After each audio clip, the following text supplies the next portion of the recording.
Bonjour, je m'appelle Nicolas Prostate. Cette situation vous arrive souvent?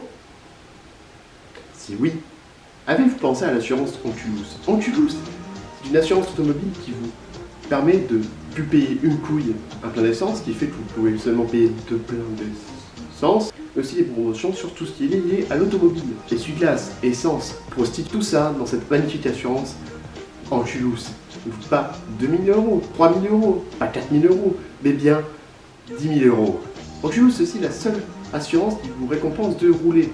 Vous n'en avez pas marre de cette situation de covoiturage où vous d'ex-voiturage super gênante avec des gens très mal placés? Il arrive derrière, il défouraille, il lui met un doigt dans le cul et lui mord les couilles. Il y a des boutons de disque, mais ça part. Et Anculus vous récompense aussi de rouler. Voilà, là, je suis à Bordeaux et je dois aller au Cap d'Agde. Mais est-ce que tu as pensé à Anculus? Non, Anculus, la seule assurance automobile qui récompense les conducteurs.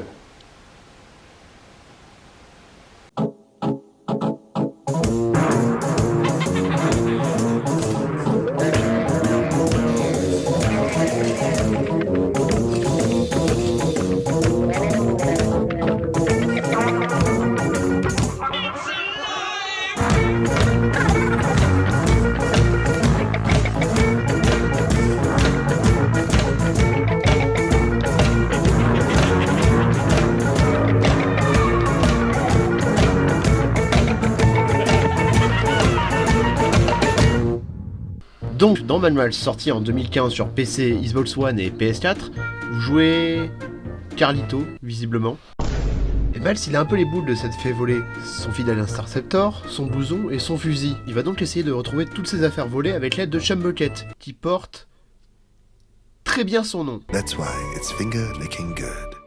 Et bien sûr de ses compétences sur la Magnum Opus, qui est l'élément essentiel de tout le gameplay de ce jeu Mad Max. Disons que tout le jeu consistera, à part faire la quête principale qui n'a aucun putain de sens et qui a autant d'intérêt qu'un yaourt nature, disons que tout le jeu consistera à chercher de l'essence, de l'eau et surtout des pièces qu'on trouvera un peu partout, comme dans les camps ennemis, dans les décharges, dans les tempêtes de sable ou encore en dessauçant un peu tout ce qui vous tombe sous la main. Oui, c'est ça, comme un gitan. C'est très important pour améliorer la Magnum Opus, que ce soit son moteur, sa capacité d'attaque, ses défenses ou encore son armement. Oui, son armement, car il y aura plusieurs combats en véhicule, comme en attaquant vous protégeant d'agression. Et les passes arrivent beaucoup trop souvent. Il faudra évidemment améliorer Miles, parce que sans déconner, c'est pas avec cette salopette de Dolmont qu'on va finir le jeu. Il faudra améliorer ses points, ses capacités de parade, et évidemment son flingue. Parce qu'il faut savoir que Miles, quand il est à pied, il se bat comme Batman Arkham. Sauf que lui, l'anneau qu'il roule... Disons que lui, il s'en soucie pas trop. Non, sans déconner, regardez-le, on dirait un daron qui pète les plombs dans un laser game. Et évidemment, Comme dans Arkham. il y a plusieurs catégories d'ennemis. Des blancs, des noirs, des jaunes... attendez une minute. Tout ça dans un open world que je définirais de paradoxal. D'un côté, explorer ce désert vertigineux et avec surprenamment plusieurs biomes, que ce soit du sable littéralement vide, des canyons ou encore des villes ravagées. Putain, c'est charmant ici, on dirait la Creuse. Et il y a une vraie direction artistique qui s'applique aussi aux véhicules ennemis, mais d'un autre côté, c'est tellement simpliste comme open world. Je veux dire, pourtant, il y avait de quoi faire dans un désert. Regardez la Syrie. Mais plus sérieusement, c'est très Ubisoft comme open world. Donc plein de merde à ramasser, des tours, Rien à voir, c'est des montgolfières. des trucs à détruire, des camps à nettoyer, ce qui fait que le jeu est putain de répétitif dans la conception de son open world et aussi dans les missions principales. Donc un jeu avec une boucle de gameplay très répétitive, surtout quand on la compare au gros jeu qui est sorti les actes même jour, qui lui aussi est un AAA open world, dans le désert. Et je vais vous parler d'un aspect important qui est souvent oublié dans le monde du jeu vidéo. L'importance de la date de sortie. Donc Mad Max est sorti les actes même jour que Metal Gear Solid 5, qui pour rappel est le chapitre final d'une saga signée Kojima. Vous savez, l'un des mecs les plus surcotés du jeu vidéo.